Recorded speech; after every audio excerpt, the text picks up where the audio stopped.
Hey guys, welcome back to my channel. The 2022 Yamaha R7 is an amazing bike. All that low end torque which is available, especially in this area where I live, it's all twisty turny country roads, being able to get into that corner, put the power on and be able to pull yourself back out of that corner. Really great fun. One of the real issues with it is the stock exhaust. It's just too quiet.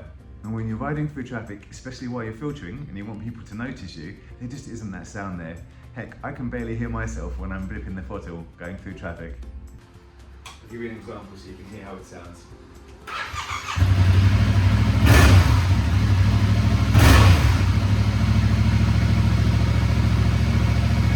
Doesn't sound too bad in here, but outside, in the open air, really quiet. What I do like about the stock exhaust is that it's stubby and it sits down underneath the bike like so. A lot of the aftermarket exhausts that I found come up high level at the rear of the bike, covering up this rear section, and I really like the way this looks at the moment. So I've been looking for an aftermarket exhaust that will give me the same kind of profile as this one, but give me a lot better sound on the bike. The exhaust I went for is the Ixil Hyperlow for the Yamaha R7. I can't wait to get it onto the bike, hear how it sounds and see how it looks. This exhaust has removable baffles, so we can get two different sound profiles from it.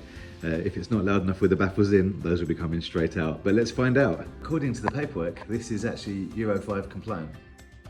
We need to remove this fairing here, this lower panel, which is actually metal, and then we're going to be able to get to the headers to undo those. What we're then going to be able to do is unscrew this sensor here, and then unbolt the rest of the exhaust and get it off of the bike. So let's go. On this panel here, these are 4mm.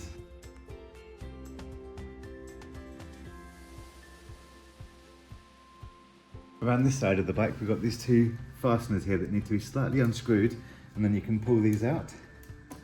There's also another one just behind here that we need to undo. Once you've taken that out, you want to keep hold of that. As with the others, we should now be able to pull off this fairing. Let's just try. Very much not to break this. Okay, it's coming away. That's great. Here we are. We can see how that's fastened on underneath. Now we need to undo these two screws here and this 4mm here holding this on.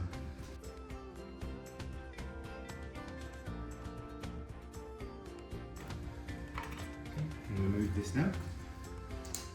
So now we've got a lot more access than we had before. You see under here the header pipes that we need to disconnect. And this is the lambda sensor, which we also need to disconnect safely. A 17mm spanner. Just loosen that off here.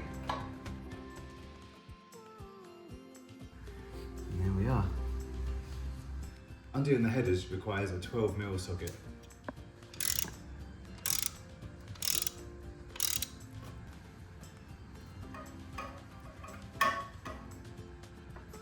Once all 4 of those are out, it's time to undo the 2 bolts holding the rear of the exhaust, and then the whole exhaust should drop out. As you can see, just underneath the rear brake pedal, there's a bolt there that needs to be undone, and there's a corresponding one on the other side of the bike also. This also is a 12mm.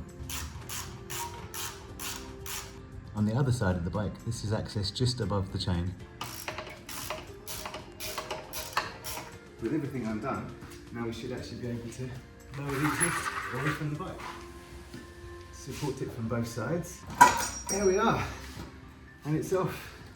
Okay, so now that we've got the exhaust away from the bike, what we want to do is check underneath and make sure that the gaskets are in place. And this is going to be where we're going to be attaching the new headers. And here is the header. These are the ends here that are going to be attaching up to the block.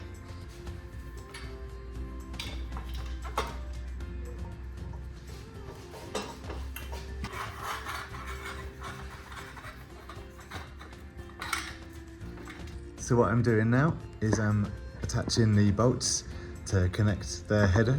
With that bolted up now, but not fully tightened, the next step is to get the O2 sensor back in again. Now we're going to be screwing this clockwise, so what we want to do is give it a few counterclockwise twists first of all, and then we can put this in here gently, and then it's at 17mm again to tighten it up. We're now ready to put the exhaust onto the header pipe. So we need to take this ring here, this clamp, and attach this over the inlet here. And then we can slide this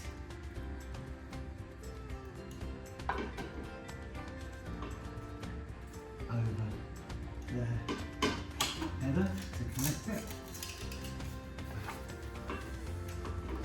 So with the exhaust slid onto the header, we'll just put this in place here. And tighten this up. 10mm will do you here. Now this exhaust sits pretty close to the swing arm here, so what they give you is this spacer which has to go in between the exhaust and the mounting bracket. So that's going to hold it away slightly, and then we're going to bolt through. So we're going to be bolting through the exhaust, through the spacer, and then through the old hanger.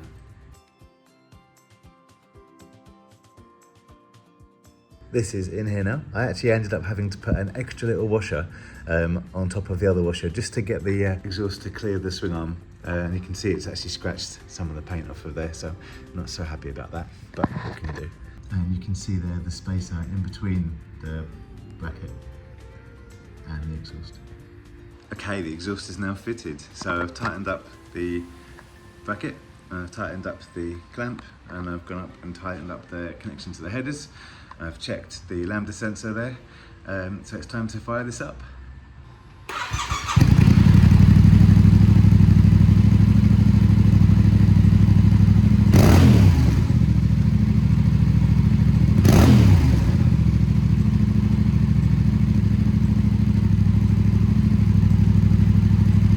That is a much better sound. I really like that. So that's with the baffles still in. So unfortunately it's pouring down with rain at the moment, so I can't take the bike out for a test. But what I'll do is the next time it's dry, I'm taking the bike out and I'll continue this video. And then what we'll also do is see how it sounds with the baffles out afterwards. Okay, let's put this bike back together.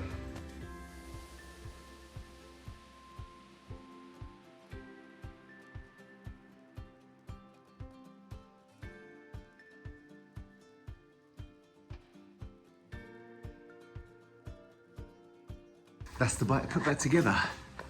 Fairings are back on, the exhaust is on. You can see that the exhaust is clearing here. The exhaust is still clearing the swing arm just. These would be the knobs that we would undo in order to pull the baffles up when the time comes.